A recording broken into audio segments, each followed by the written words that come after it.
A cabinet meeting was held on the 5th of February 2026, where multiple approvals were made and decisions taken. The cabinet sanctioned the rollout of a structured pay framework for fixed pay teachers under the Education Department, benefiting nearly 23,099 ad hoc and SSA teachers who were earlier paid through grant and aid or varied SSA norms. The move seeks to resolve long pending concerns over unequal pay structures and lack of job security. The cabinet also cleared the Meghalaya Outstanding Sportsmen Direct Appointment Service rules, providing for a special individual specific cadre for medal winning sportspersons from 6 recognized tournaments, including the Olympics, National Games, and South Asian Games. A total of 11 regulations aimed at improving governance and academic efficiency at the Captain Williamson Sangma State University were approved. These regulations cover a common academic calendar, postgraduate admissions, fee structures, course frameworks, discipline-specific master's programs, and examination processes. The Cabinet approved the Meghalaya Prisons and Correctional Service Bill 2026, bringing state prison administration in line with central government guidelines. Amendments to the Meghalaya Legal Metrology Enforcement Rules were approved to revise service-related fees in accordance with national norms. The Cabinet also cleared appointments to the posts of Vice Chairman and 4 members of the Meghalaya State Commission for Women as per existing rules. Amendments to the FRBM Act were approved to enable the state to access the additional 0.5% borrowing limit, raising the fiscal deficit ceiling to 3.5% of GSDP as recommended by the 15th Finance Commission. The Cabinet approved the Governor's address scheduled to be delivered on the 16th of February, following a detailed review and final clearance. The first decision that was taken by the cabinet was the proposal for introduction of a structured pay framework for fixed pay teachers under the Education Department. As you're aware, this decision is a decision where the ad hoc teachers and the SSA teachers mainly, numbering approximately 23,099, who were receiving grant in aid. And of course, in SSA case, they were receiving also the structure that was proposed from and cleared by Government of India.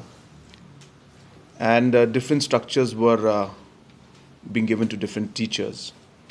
And hence, there's been a demand for a very long time that there should be some kind of a structured pay.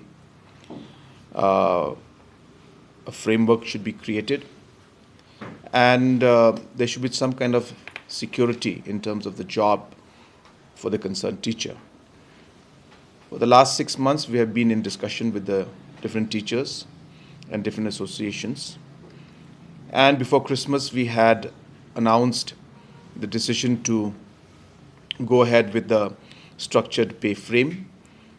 The numbers were finalized during that time, and I did not announce the numbers then because we had not approved it in the cabinet. But I can share with you that we have today approved the same proposal that was there in the cabinet today. And in the next 2 months, we will work out the nitty-gritties of other important interventions that need to be taken, because this is a reform that we're doing, and the reform will have multiple aspects. And hence, while we give the teachers their salary package, the structured pay framework, there are other structures or restructuring that will take place within the schools also. So all of this will happen in the next 60 days, and we will be implementing the new structured pay framework by 1st of April 2026.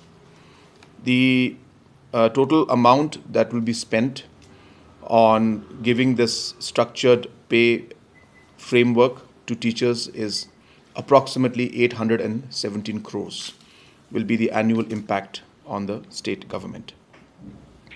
Number two, there was a ordinance that was passed in the previous cabinet meeting. I don't remember exactly which date, but it was already passed. Hence, the session is approaching, so we have to regularize the ordinance, and hence that was placed today in the cabinet to be then laid in the assembly. There were proposals for approval of the regulations of the Captain Williamson Sangma University.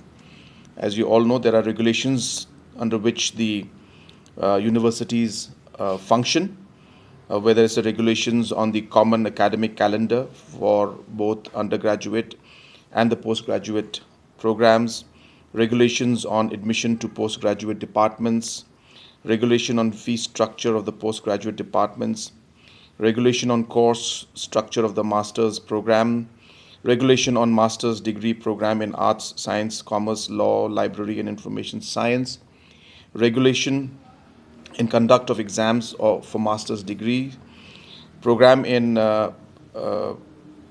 arts, science, commerce, library, information science, so on and so forth. There are multiple regulations, totaling 11 of them, which has to be cleared by the cabinet, and that was approved today. And based on this, the functioning of the university will be streamlined. The next decision that was taken by the cabinet was regarding the appointment to the post of vice chairman and 4 members under Rule 5 of the Meghalaya State Commission for Women. As you're aware that these particular posts were vacant, and hence these have been filled up. Right now, I don't have the names immediately with me, but I will ask my team to kindly forward the names of the vice chairman and the 4 new members who have been approved to be appointed to the Meghalaya State Commission for Women. Number 5 was the approval of the Meghalaya Prisons and Correctional Service Bill 2026. This again is as per the guidelines that have been given by central government, and the Meghalaya government and the department has adopted those. There was also a amendment in the Meghalaya legal metrology enforcement amendment rules. Again, these are to do with certain the amounts that are there that have to be charged, and for what particular aspect is charged. So all of those things are there. Those are again as per the norms that have been laid down at the national level. So we have taken that into consideration, and we have approved those the rules today in the cabinet. We have also cleared today the approval for the amendment of the Meghalaya Outstanding Sportsmen's Direct Appointment Policy. As you're aware, we had come out with this decision about 6-7 months back, and we felt that there were certain amendments, very minor amendments that were made, which would go in favor of the sports persons. So small amendments have been made in the policy. At the same time, in continuation with that, we have also come out with approval for the draft Meghalaya Outstanding Sportsmen's Direct Appointment Service rules. So the rules have also been approved so that this can go ahead. And basically, we have decided that we will come out with a special cadre in this case. In a nutshell, a special cadre will be there, where those who get the medals in those specific tournaments that were mentioned, like Olympics or the national games, South Asian games. So there are few selected games which are categorized. So this does not apply to all, as you all know. It's not that every single championship this applies to. It applies to the recognized games. There are 6 of them. So based on that, whoever gets a medal, and based on the medal, a certain category will be given. And we have decided, as I said, in order to ensure that there is no effect in the service of other employees and the staff in the departments, that there will be a special category that will be created. A cadre will be created for the sports person, outstanding sports person, and it will be as per the individual, and that post, of course, will discontinue once the person retires. So that will ensure that we give the post to the person, as well as we ensure that there is no disturbance in the promotions and other things for the other service, other staff of the departments.